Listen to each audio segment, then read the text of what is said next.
The views and opinions expressed in this podcast by the host and or the guest do not necessarily reflect the views of the host and or Paranormal Buzz Radio and or its sponsors. Use of any material produced by Paranormal Buzz Radio without express written consent is prohibited. Paranormal Buzz Radio will not be held responsible for you holding your knees, crying, and rocking in a corner in a puddle of your own urine, or being beheaded by a group of children in a cornfield. In fact, if you come across a group of children in a cornfield, we promise to make fun of you as you run away screaming in terror.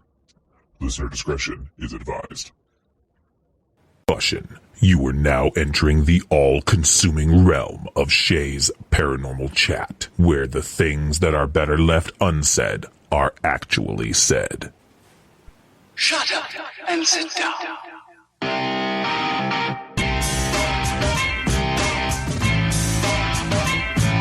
You're listening to Shay's Paranormal Chat.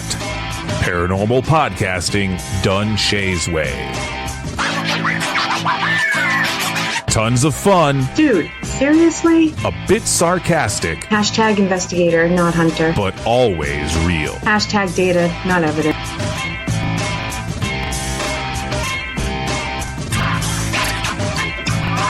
Don't get your panties in a twist. Oh my god, really? This is real, raw conversation.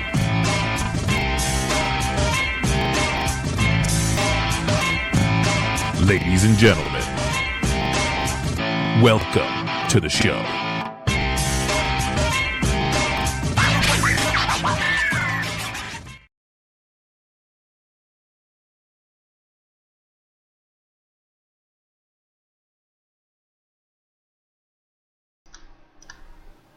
TGIF, everybody. How's everybody's Friday going? We are excited to be on tonight after last week's no-show, thanks to the weather. Kelly, how you doing? I'm good. Yeah? Doing good. Living the dream? I'm living. Yeah. Yeah. No, honestly, things are going pretty good right now. I'll have to send you pictures of my house, or I'll post them for everybody. But we're getting our house recited right now, and it's so pretty. Yay. That's awesome. Very excited.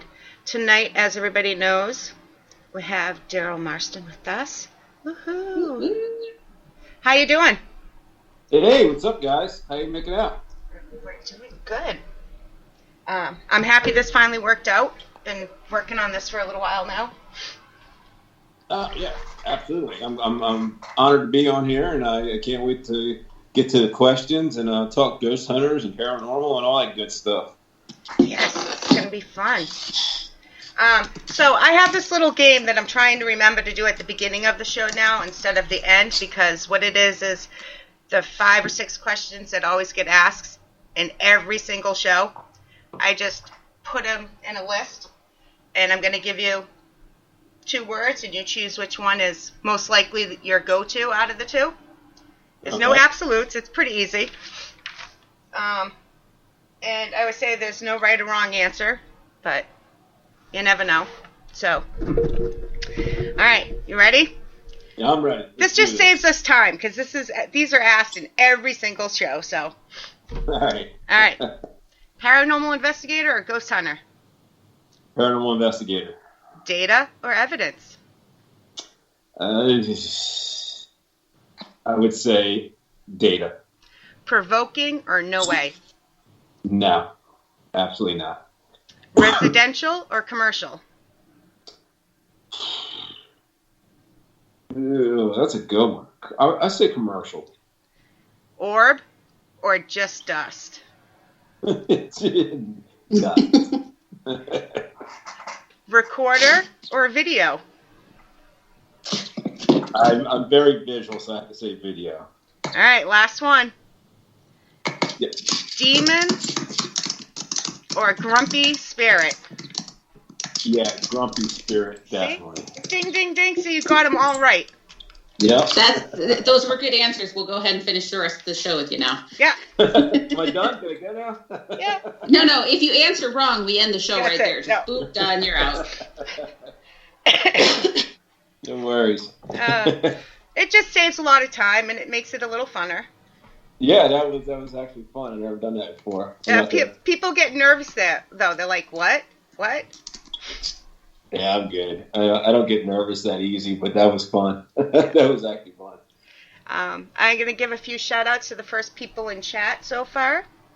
We have Darren, we have Mama Deb, we have Matt, and I think that's everybody so far. So if I missed you, Kelly will make up for it later, guys. That's a lot of pressure. Okay. Oh, I know. So let's get the first question that I know will be popping up here in chat. How did you get into the paranormal? Oh, God, man, I've told this story. I feel like I tell this story every night now. It was actually, a lot of people don't realize, I actually got paranormal by a complete accident. It wasn't something I ever thought about doing. What happened was, I grew up as a child in a haunted house, but I was too young to remember it.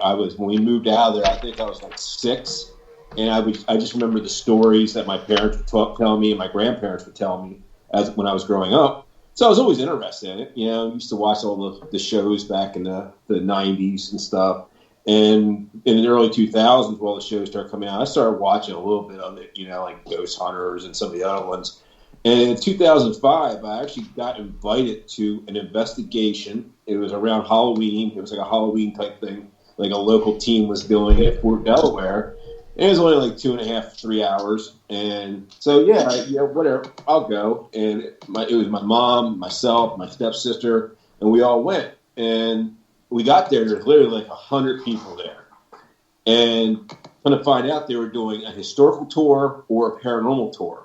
And back in 2005, 2006, you got to remember paranormal wasn't as big as it is now. And a lot of people still veered away from it.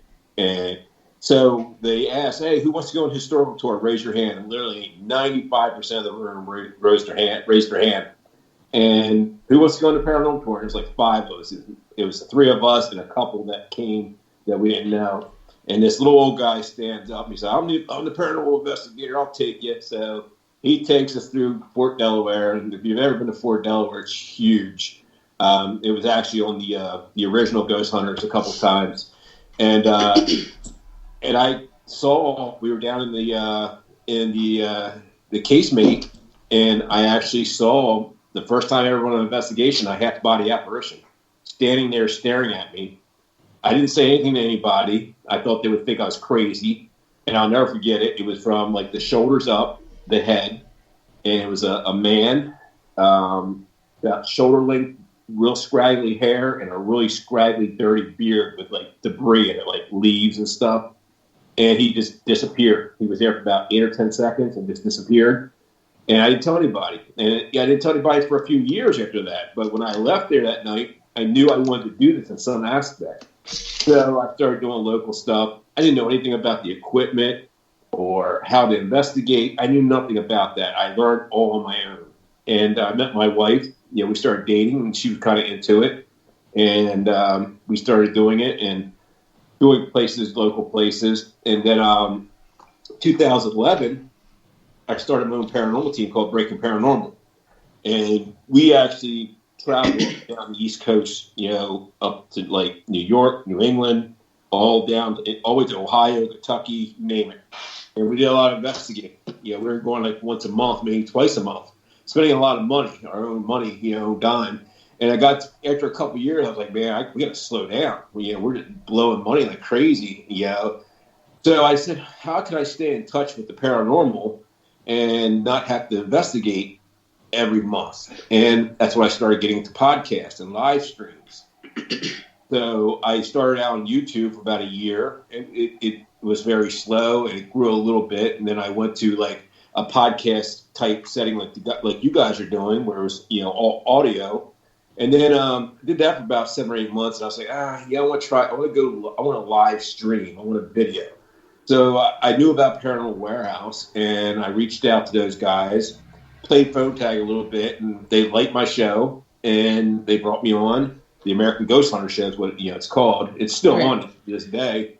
And it blew up, did really good. And then next thing I know, I'm getting called by Ghost Hunters to do the reboot. And been doing that ever since. And now I'm co-owner of Paranormal Warehouse as well. That's very cool. Yeah. Yeah, Yeah, it's quite the ride. Yeah. Well, and it's so easy. I mean, I'm listening to you tell your story and thinking it's so easy to drop a salary on paranormal investigating. So, Right? yeah. Yeah, You people definitely get your name out there. That's good. People are spending their mortgage payments on investigating. It's like It's crazy. Yeah, it's crazy. It gets addictive, especially when you're doing those big locations that you always wanted to go to, and then you're like, yeah, okay, $200, I can make it work. Yeah. I'll figure it out. Yeah. Yeah, I'll figure it out. Yeah, I'll do something. I can work overtime or whatever, make it up. But yeah, so it got to the point where I was just like, I got to slow down and maybe do one investigation every 2 months instead of twice a month. And that's why I really got into live streaming and I loved it. And I got to the point I started out doing a show a week, and then it started out to be 2 shows a week, then 4 shows a week, and then I was doing live investigations, having other shows come on and investigate why I'm streaming them, and it just grew and blew up. And that's one of the reasons I got called by Ghost Hunters. They saw some of my work. Pilgrim Media did, and next thing I knew, I'm flying out to LA and signing contracts, and I'm part of the new show. We have some questions already coming in, but while you're talking about joining Ghost Hunters, honestly, I'm behind. I just finished season 1. I don't have a lot of time. I'm very busy, but for me to watch a whole season of any paranormal show, let me tell you, that means I respect you, because I'm not a paranormal TV. You can ask anybody, but I've always said, before you guys even started back up, that the only show I really, really liked was the original Ghost Hunters, and this one's just as good. Yeah, but, well, you haven't seen season 2 yet. No, I haven't. It's a whole different animal. Yes. It's season 1 was a lot like the old show. We were kind of like, and I say this to a lot of people. I try to explain it to them, the difference. We were kind of following the blueprint of the old show, right? And it was a little stale and a little outdated. So we wanted to amp it up. So season 2 came around. We had like a 2-week break between season 1 and season 2. And we're like, all right, look, we want to do this a little bit differently. Grant wanted to step back anyway and become more of the producer, and we wanted to do more of the investigating. So we're like, all right, so we want to amp it up. We want to change it up a little bit and change up the dynamic of the show. And okay, and LA was like, okay, cool, we like what we were hearing, but if you're going to do that, we're going to put you in the most remote places that we can find in the United States, and that's what they did. They put us in places that have never been seen on TV before, that take sometimes days to get to. The only one that's ever been on TV before it's Waverly, which is next week. Right. And the only reason we went back to Waverly because the owner, Tina, had some new stuff happening there. She wanted some answers for, and she wanted the new team to come in and see, get their spin on it. And I just watched the episode yesterday. I was blown away by it. And I can't wait till everybody sees it. It's amazing.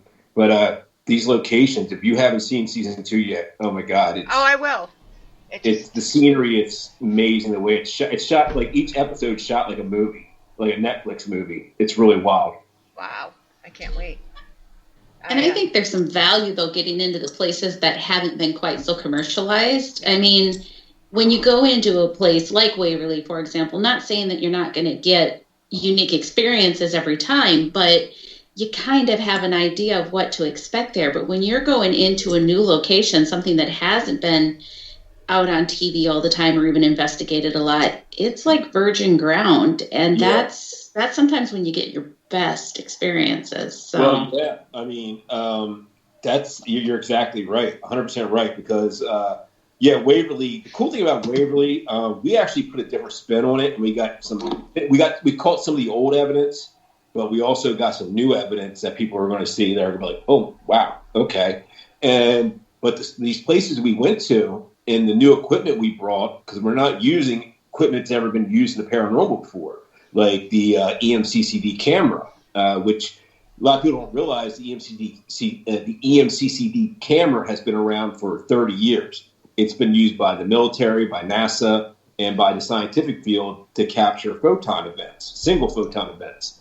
And we were able to get our hands on one thanks to Brandon. He knows a scientist that had one, and these scientists are interested in the paranormal. And they're like, okay, so we're going to give you this camera, and we want you to go out and see what you can find with it on Ghost Hunters. And I tell you what, the evidence we capture is mind-blowing. And it's stuff that, I've been doing this for 15, 16 years, and I still can't wrap my head around it. Nice. Wow, I can't wait.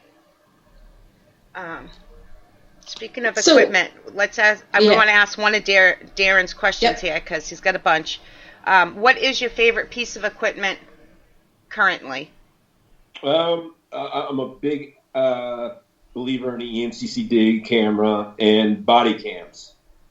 We use body cams from the show, and if anybody watched my investigation in Alaska, they saw what I captured on my body cam, and thank God I had it on, because if I didn't have it on, it would just have been a personal experience. Right. And I'm sure there's a lot of people on here listening that saw the Alaska episode where I caught a full body apparition coming down the hallway at me, and you could hear it charging me. And we actually got some EVPs at the same time from it, and the body cam actually captured it. That's nice. Yeah. I did not see that. I'll have to go find it. Yeah, you wouldn't be you're not going to be disappointed in any episode in season 2. Yeah. Believe me, they're all as evenly matched and as exciting as the next one. Yeah. Oh, I can't wait. So I'm going to ask a question because I'm one of those technical newbie people. So you've mentioned the EMCCD camera. What does it really do? I mean, it measures. It's one piece I'm not super familiar with. Well, yeah. Well, no one is, honestly, because it's like I said, it's been used in the military, and NASA have been using it for 30 or 40 years now. What it does is it measures photon events, single photon events. And so what you're doing is you're taking this camera that can actually capture photons, which you can't see with the naked eye. And sometimes they're all around us, and we're having apparitions that are coming in as photons on our camera. You're not seeing on the IR camera, you're not seeing on the thermal camera, you're not seeing on body cams. You're only seeing them on the electron multiplying camera, which is insane. Because it's like almost looking into another dimension, and it's really wild. You'll see one that we call in a place called Fort Stanton, which is in New Mexico, where you see an apparition actually come out of a wall and look down the hallway at us and pop back into the wall on the EMCCD, and that type of stuff is just, when you capture that, you can't wrap your head around it. You're like, right. Yeah, and especially when you have other cameras in the room at the same time, IR cameras, body cams, the camera crew who are with us, our camera guy, and nobody else is capturing this, and you're not seeing it with your visual eye, and you're looking at the screen on the EMCCD, and you're seeing it in real time. You're like, what the hell? Yeah, it's crazy. It's an amazing. That sounds awesome. That does sound awesome. That really does. I'll just hit up NASA, see if I can get one. It'll be fine. Excuse me. Hello, NASA. Can I borrow? For us, Kelly, they would. I'm sure. Well, I talk to them every once in a while, so I should be able to just say, by the way, can I just have one of these, please? Please. It's funny. It's one of the biggest questions. The biggest two questions we get in season 2 are, I always get the question. Everybody, I get text messages on Messenger and all over social media every day asking me, what's the serial number on the body cam I wear? Because supposedly my body cam is the only one that can capture anything.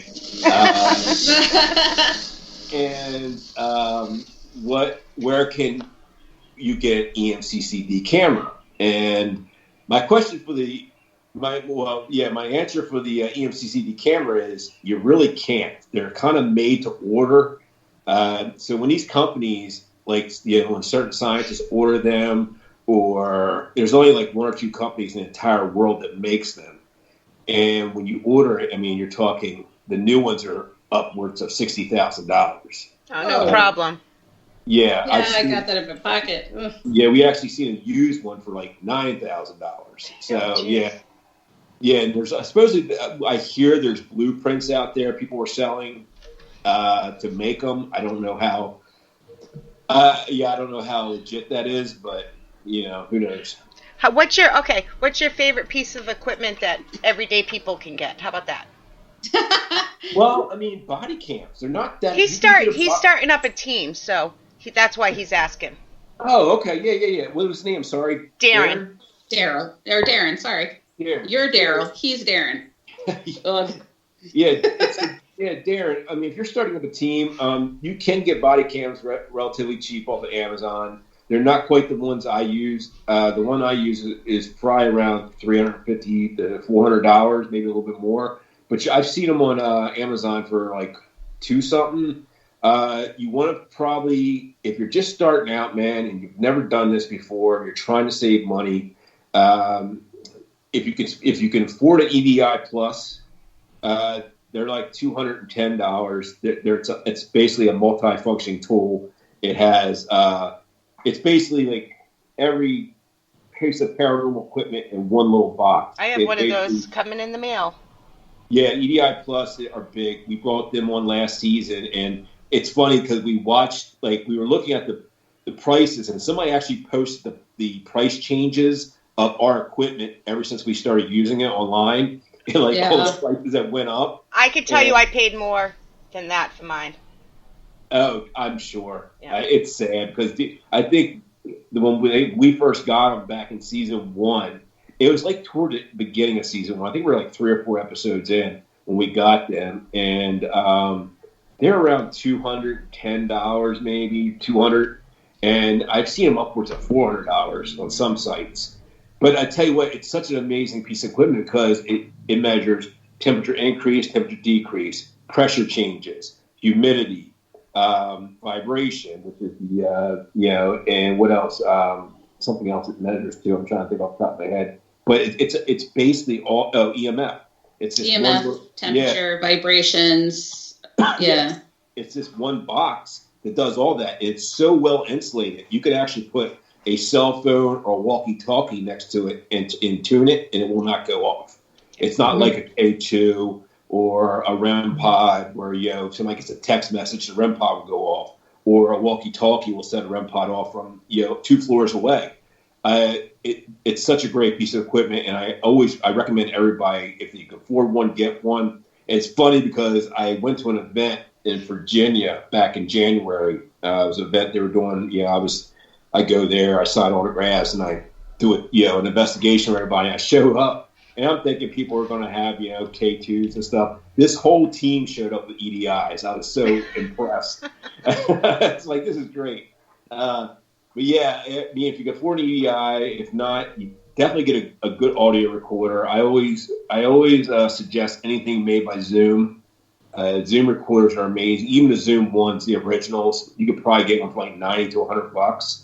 I have a Zoom 6 that I actually use on the show, which is around $400, but it's my personal one. I use it for everything.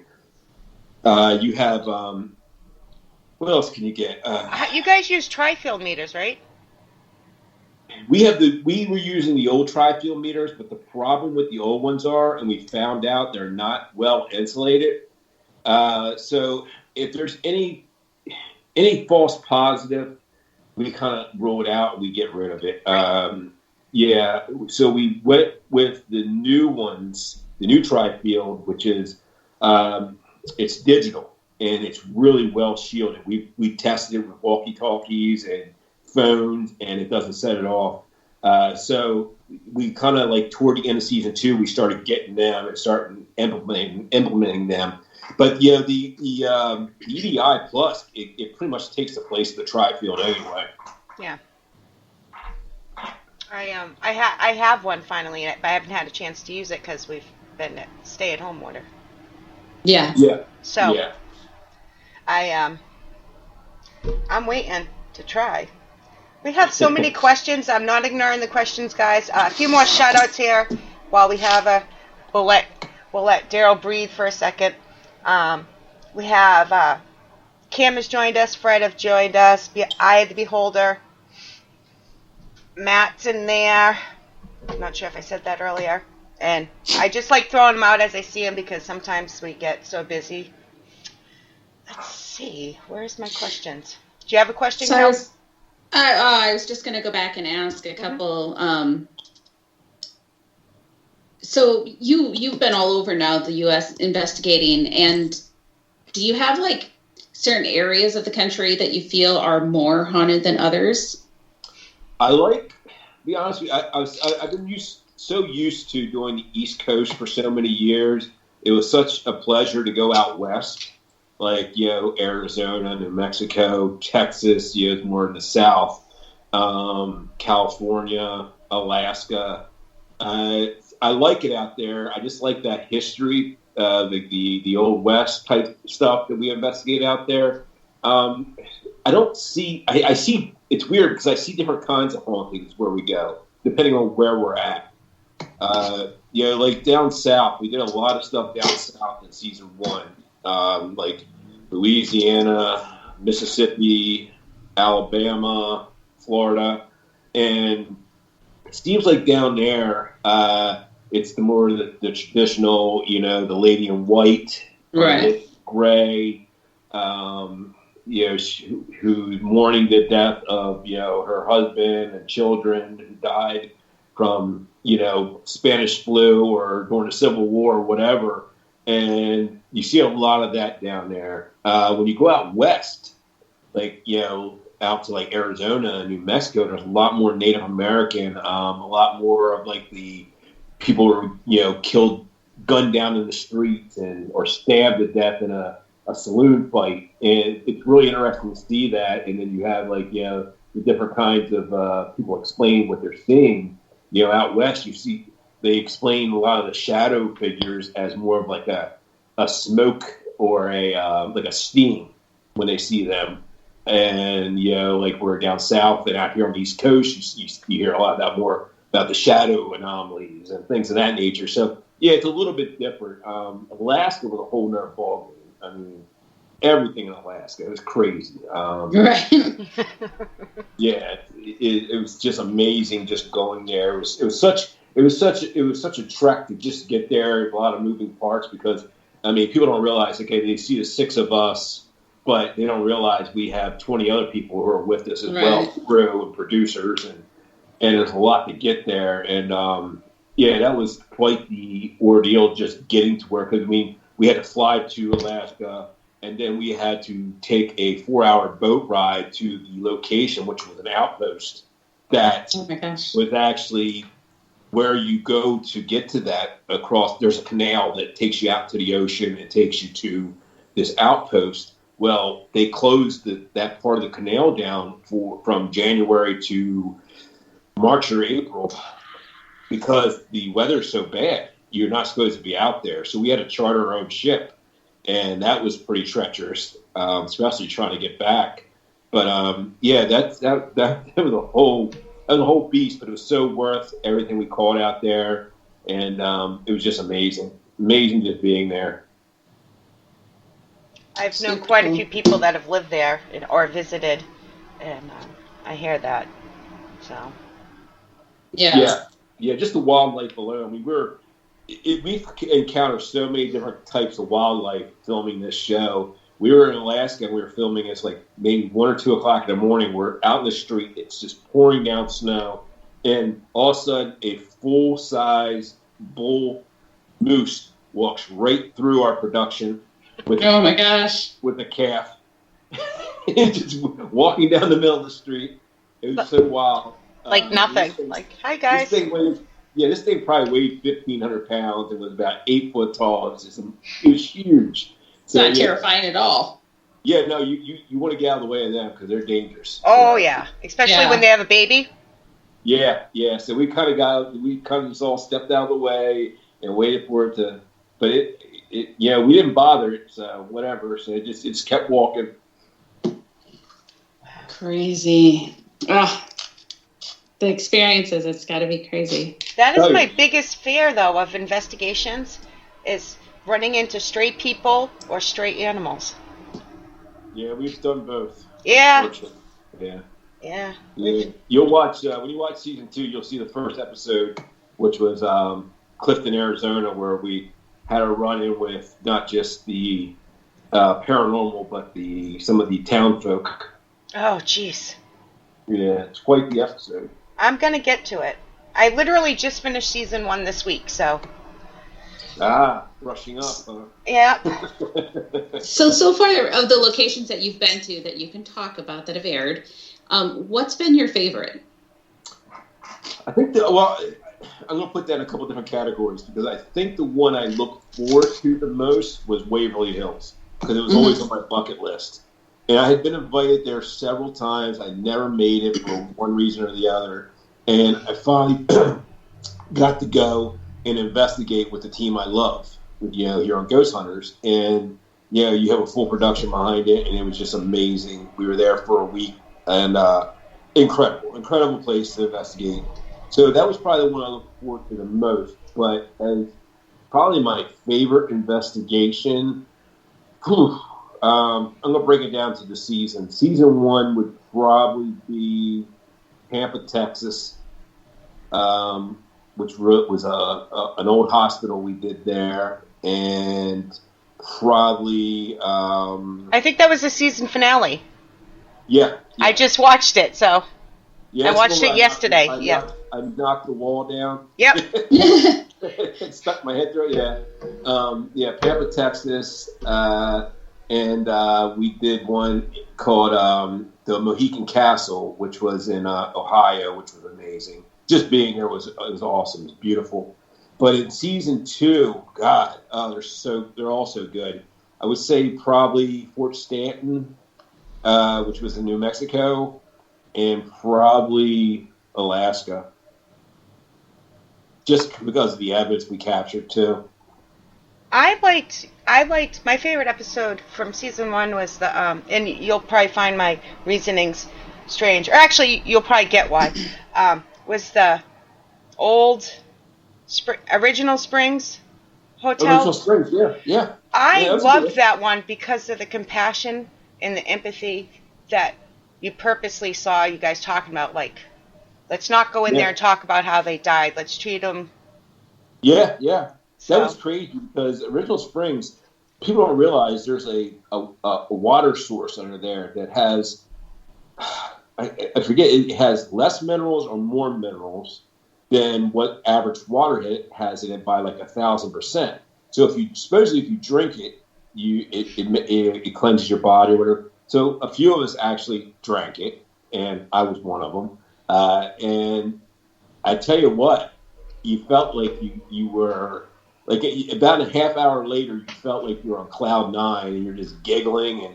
And I'll never forget, it was me, one of my camera ops, Kendall, which is the DP, and one of my producers. We were doing a photo shoot in between. It was during the day, and we were in the building, and we just drank the water like 20 minutes before that. And I'm standing on a staircase, and it's the picture you guys used for my flyer. Yeah. That's the picture right there. That was in Mineral Springs. I was standing on the staircase in the attic, and they're taking pictures of me, and they had this big light up at the top of the attic shooting down on me. And we were standing there, just the three of us, and something walked past the light and blacked it out. Like, something just walked past this huge light and blacked it out. And, like, I'm standing there on the staircase. They're down at the bottom. Their, like, eyes are getting big. And I'm like, I turn around. I'm like, I was so giddy. I was giggling. And I was like, oh, it's a ghost. And I started cracking up. That's why it healed people back in the day, though, because they were so happy and giddy that they forgot they weren't supposed to be able to walk. It was amazing. I was going to bottle that water. Matter of fact, they used to sell it. I think they lost their license or something, but they were selling the water where you could order it, and it was amazing. It just made you so happy, and like you're just like, hey, oh, it's a ghost. It's just like so funny. I wish they had that on camera. I think it's funny that no matter how much people do this, when you have an experience, you still get that little schoolgirl or little schoolboy response of, oh, that was so cool, Right? But if you drink the water, you forget that you're supposed to chill a little bit when We're supposed to be cool now. Yeah, right. It snuck up on us, that water. We drank it, and I don't feel anything. Like, a little, like, half hour later, we're just, like, laughing and just, the dumbest things. That's me drinking margaritas. Yeah, that's how you felt like True. you felt you were drinking. Yeah, exactly. You caught a shadow person or a full-blown apparition on your body cam? Did you say shadow? No, it wasn't. I saw it with my own eyes as a shadow person, but when we caught on the body cam, it looked like Casper the Ghost. Oh, Is wow. what it looked like. It was the crazy thing is I didn't catch it just once. I caught it twice. It literally popped out and was about anywhere from 8 to 10 inches in front of my face, standing there, and it popped back, and then it came out another about 8 or 10 seconds later, about 3 foot away from there, and popped out again to see where I was. I think I startled. Yeah.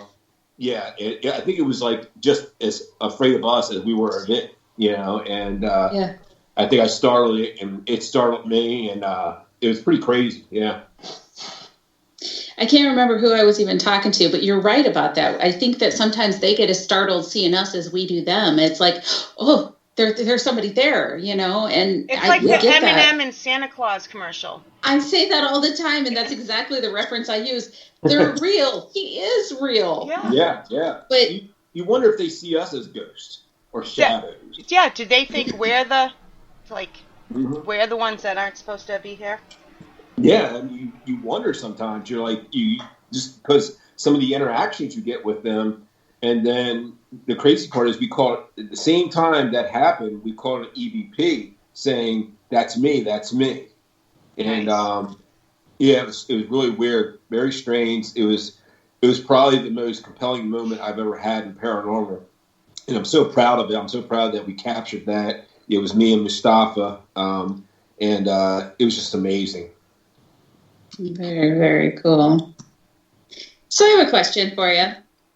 I know from talking to some of the people who've been on the shows before that everybody just assumes that doing all this filming and traveling and this lifestyle is super glamorous. It's a lot of hard work, and it comes with its drawbacks too.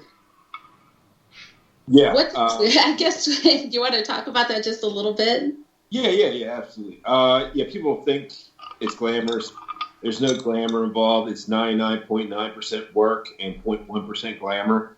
And the glamour part of it is when you get to actually sit down and watch your episode 6 months after you filmed it. And Right. That's the glamour part of it. People don't realize it's work. It's hard work. You're on the road. You're flying people don't realize when you're flying, you're getting on one plane, at say 6 a.m, and you're flying to one location. You got to catch another plane to fly to another location, and you're just playing catch up. And you finally get to where you're going. Then you got to drive 5 hours to get to the place. Get your hotel, you're beat, and next thing you know, you got to be up first thing in the morning to go start filming. Everybody thinks you just go in at night and you start filming. No, we work anywhere. If we work a 10-hour day, that's a short day for us. Our days are anywhere from 12 to 16 hours, and that's a lot of filming, interviews. Like you see at the beginning of the show where we do the tour or the walkthrough with the client. That I've been on tours that have taken up to 6 to 8 hours to film. You're talking a whole day of just that. Right. And then you got all the client interviews and the eyewitness interviews, and they have to go do B-roll, the crew, and then you're researching and you're doing other stuff at the same time. And then you all of a sudden, it's nighttime and you go into investigation mode where you're investigating. As soon as it gets dark, from then till almost you're hearing the birds chirp in the morning is when you're heading back to your hotel. And then you get 4 or 5 hours sleep if you're lucky, because I can't sleep during the day. I'm just one of those people. And Time to do it all over again. Yeah, it's like having anybody who's an investigator on here who's listening, they know what a paranormal hangover is. It's like having a paranormal hangover for months and months at a time.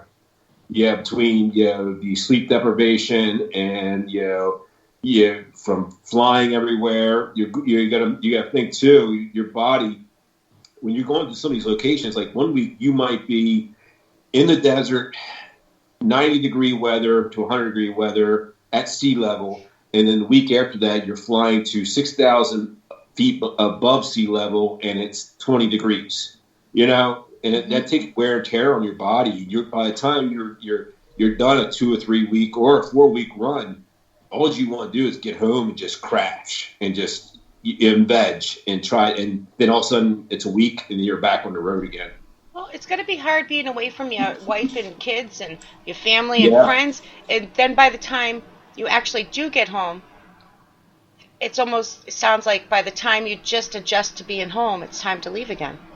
Yeah, because you have to adjust, I'm assuming, and get your sleep schedule back to normal. And yeah, it was weird. It was crazy because we actually got a break. It was right after.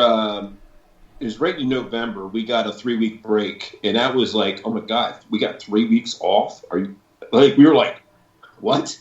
We got 3 weeks. We could do anything we want. And it was so amazing. But the crazy part is, you get home for 2 weeks and you're like, I'm ready to go back out again. You missed the team, you missed the crew.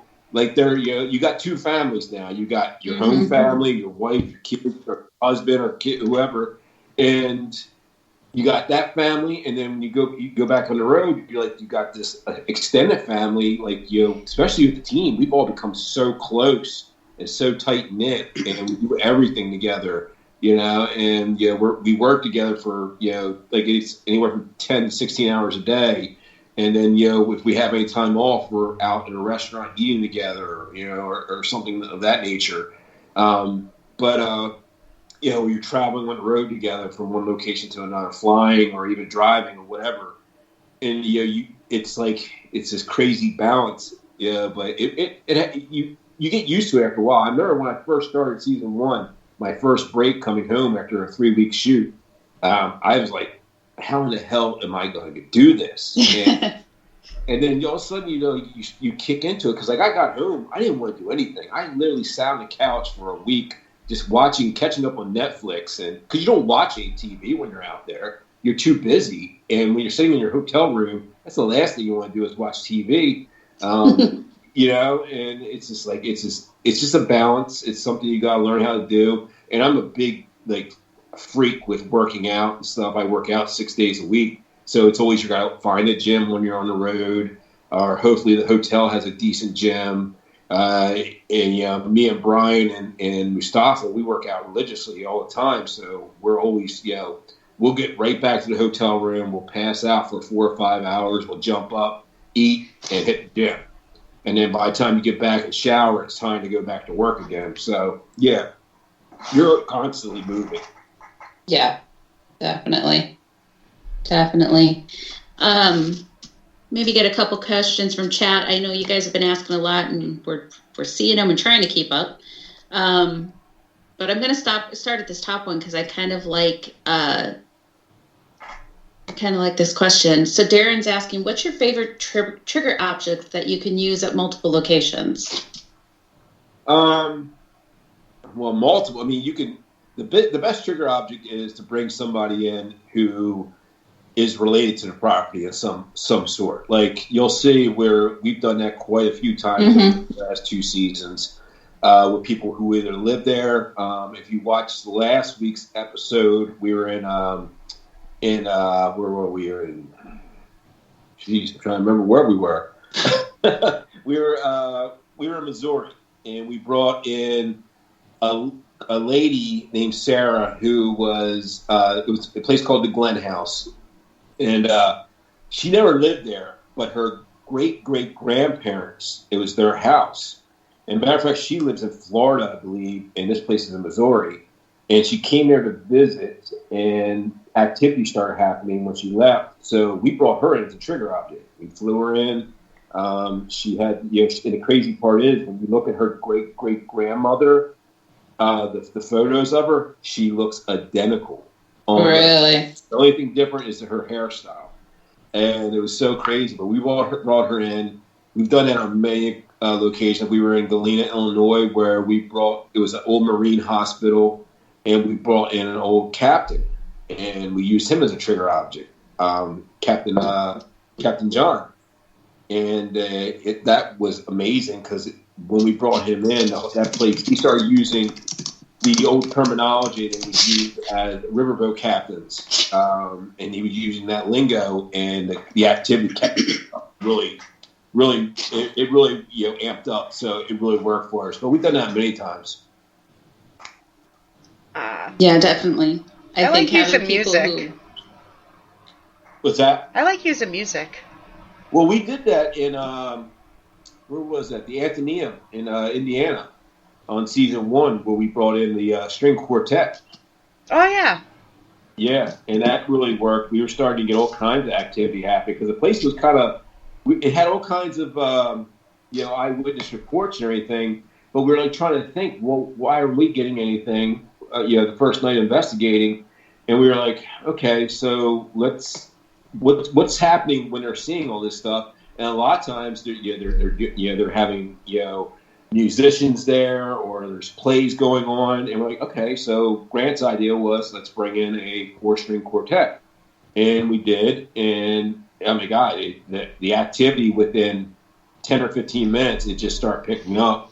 All our data recorders were going off, tri-field meters were going off.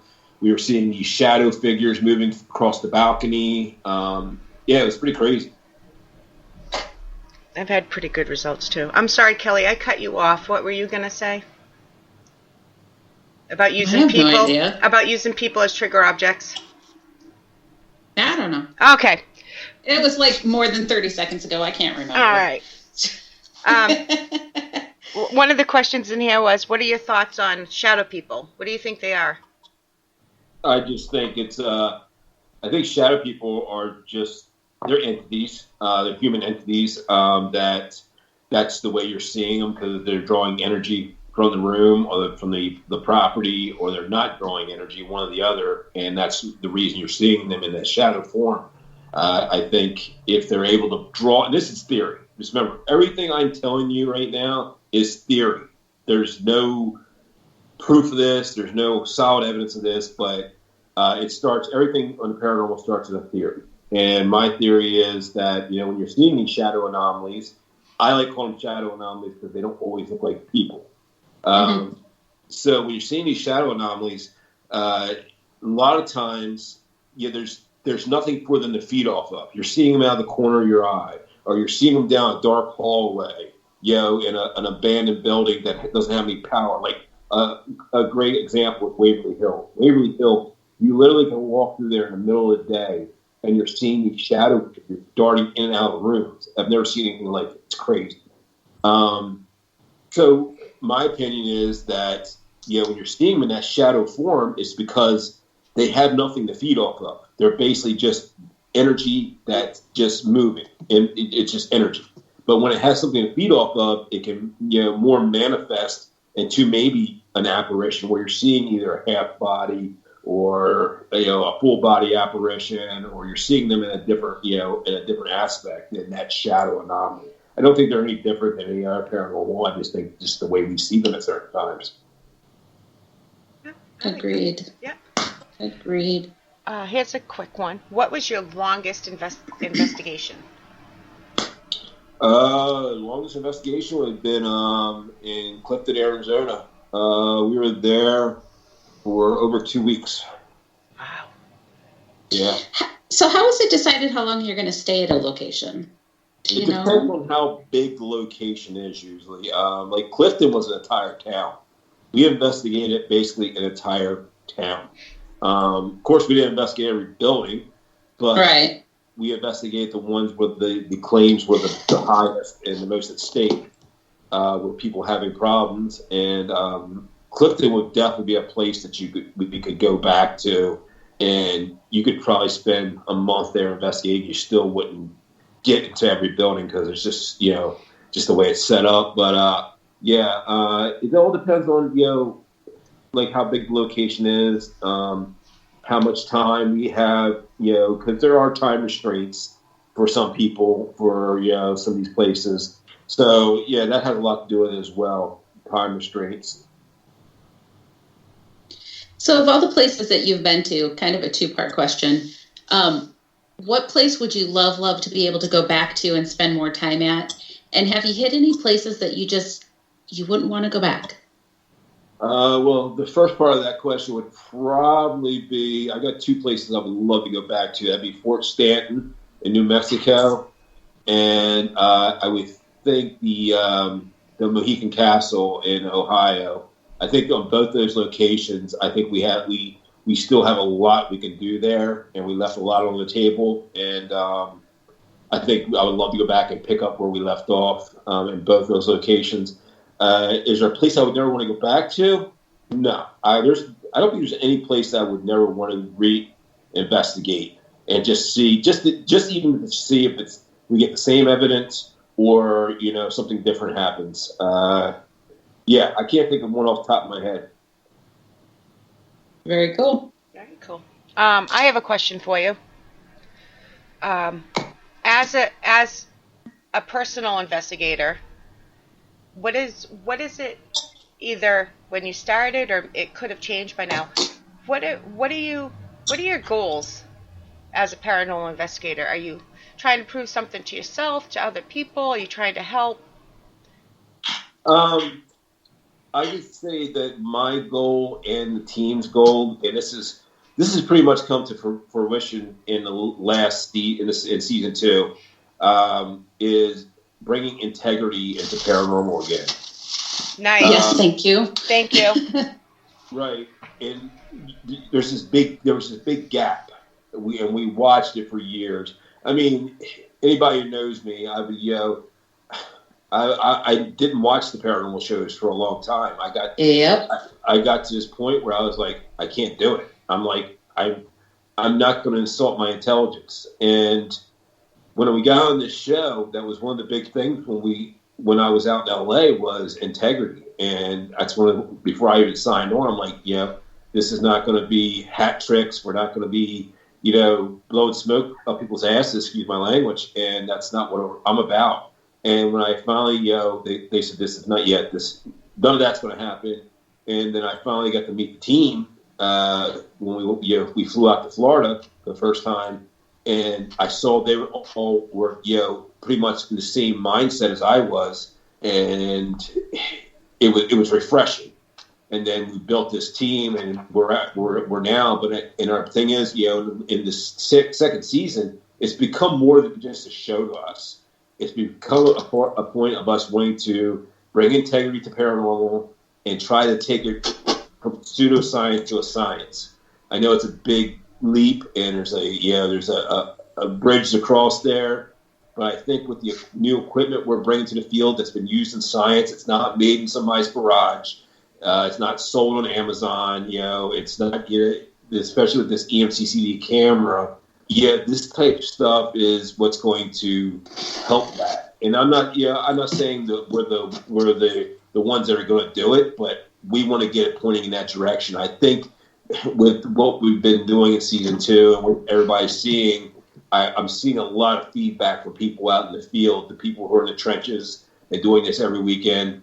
I'm seeing them, really kind of, grasping onto what we're doing and really liking it and trying our techniques and trying to get a hold of some of this equipment that we're using to embetter, themselves as investigators, which is very impressive, and I'm very proud to be a part of that. I can't speak for season 2, but I can on season 1. I found it to be very responsible television, very smart, caring. I also promised somebody I would behave tonight and not talk badly about other TV shows. But I like the approach, and I hope that the younger generation looks to this as a guideline instead of some other shows that are out there that I feel it just don't go about it in the same way. Well, and I think that's why I was so glad to see the show was coming back, because it's like we need to get away from the showboating shows, and get back to the reality of what paranormal investigating is. And that's, I think, exactly what you guys are doing. And to bring that focus back, kind of where it started is needed. Yeah, I think it is. It's something that's been missing for a while in the field, and Long like I said, while. yeah, it's like it was going in circles and just spinning. It was the same old thing week in, week out, and I think it's refreshing. It's refreshing for people to see it being done differently and being done with some passion. And you could tell we really, we love what we're doing and everything we're putting into it. And I think that's starting to show to people, and they're starting to see that. I just hope the younger ones that are just coming into it now look at this as more of a guideline than some of the others, because I personally think you need more respect, compassion, empathy when you're doing these locations. You're dealing with real people. Oh, yeah. But I think it's going to help those of us that have been in the field for a long time. As a reminder. Because, well, not just the reminder, but also, we were kind of getting pushed to the background because and I'm not saying Ghost Hunters is boring, don't take this way, but we're more boring than the sensational, look at, I'm possessed and all of this, and so we're kind of got this whole, you just go over there, we're going to pay attention to the showboat people, and we need someone to step back up there and say, hey, this is the reality, this is what needs to pay attention to, this is where the respect belongs. And so you got my support 100%. Well, thank you. And you're definitely 100% right. There are times, but the great part about our show is you don't get to see the boring stuff. You don't get to see the hours and hours that we are not capturing things. Right. You got 42, 43 minutes if you're lucky to fit a week's worth of investigating into that.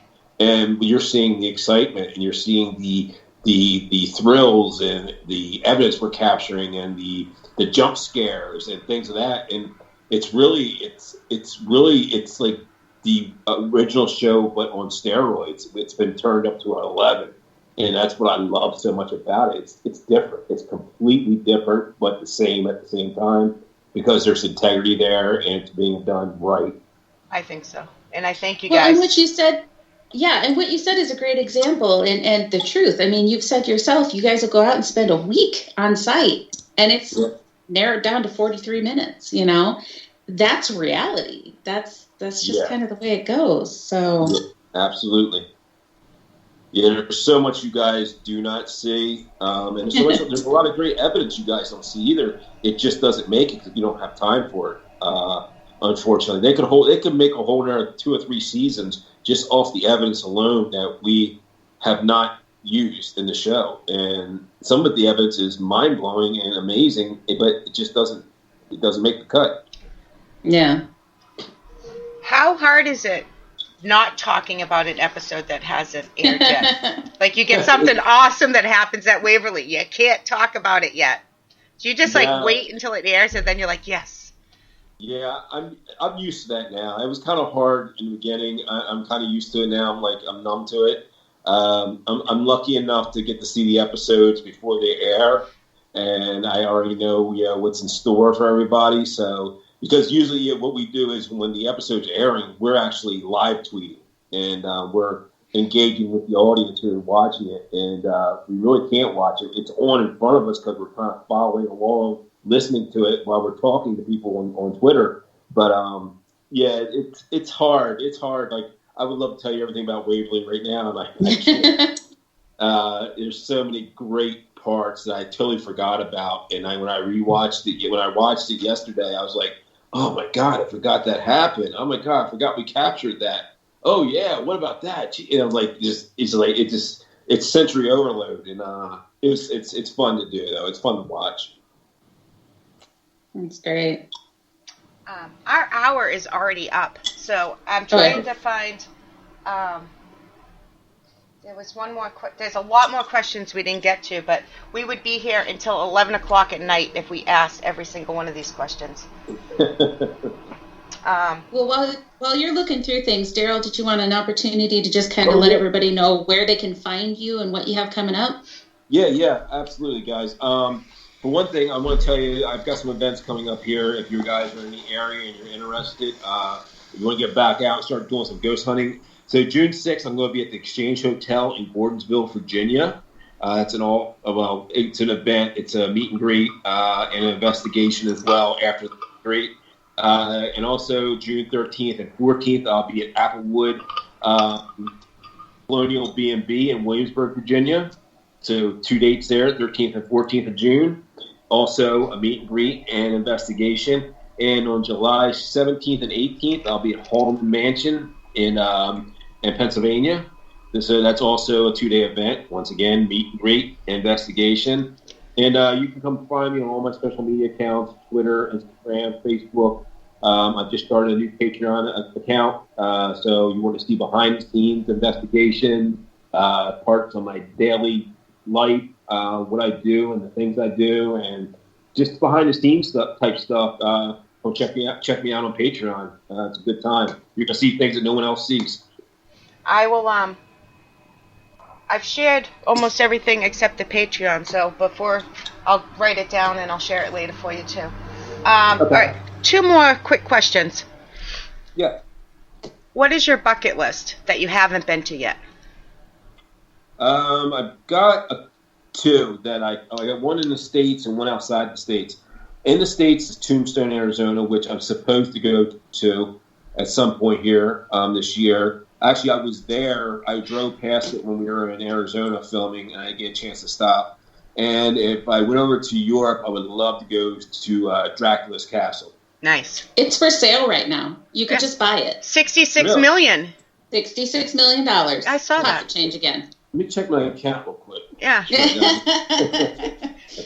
Now, because I told you the secret that it's for sale, I mean, if you do buy it, I want to come visit. So. Oh, yeah, no worries. Yeah, I'll charge you rent. Yeah, see? Right. There you go. And Darren Buss said thank you for the advice on the equipment. And he just also would like to know if you have any advice for him because he is starting up his new team. Well, yeah, he's welcome. Any advice? Well, big advice is one thing you remember when you're starting up a new team, people are going to come and people are going to go.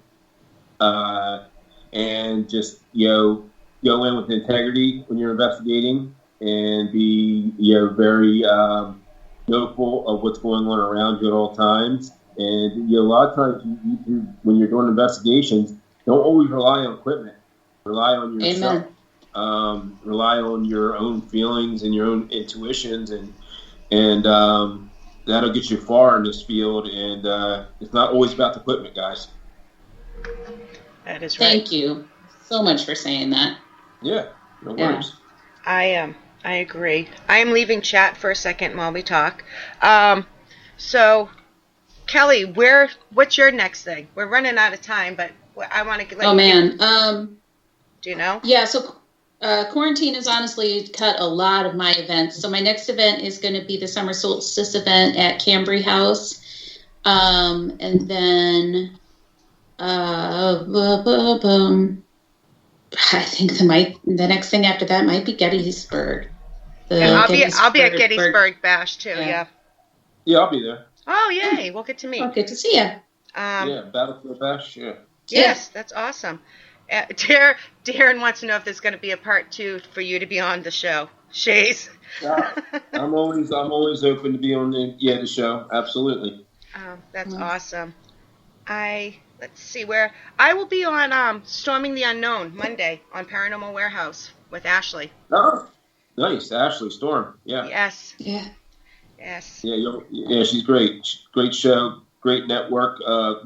People don't know either. I mean, I'm a co-owner of Paranormal Warehouse, and we are currently looking for new live streams and podcasts and YouTube series. So if anybody's interested, they can always message me, and I will set up a meeting with whoever it is and interview them. Nice. Awesome. You guys heard that. I still can't find what I was looking for.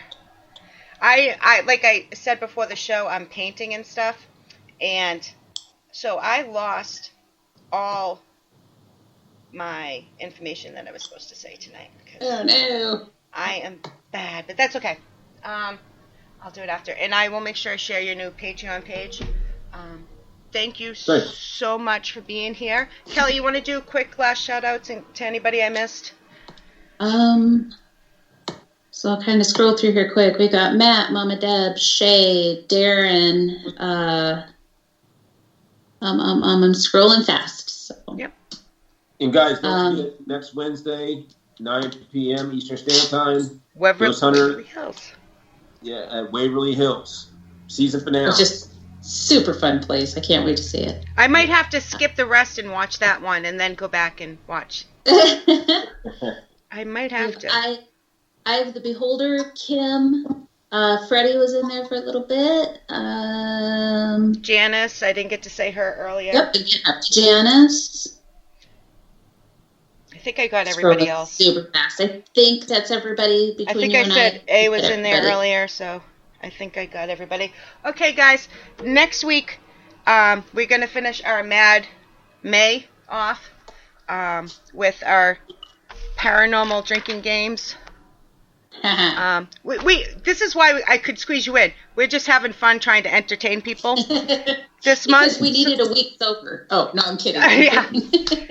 I will not be drinking. I'm just going to tell you what I found on the internet. Non-investigating. These are home games you play. They're not. You don't drink while you're investigating, guys. So no.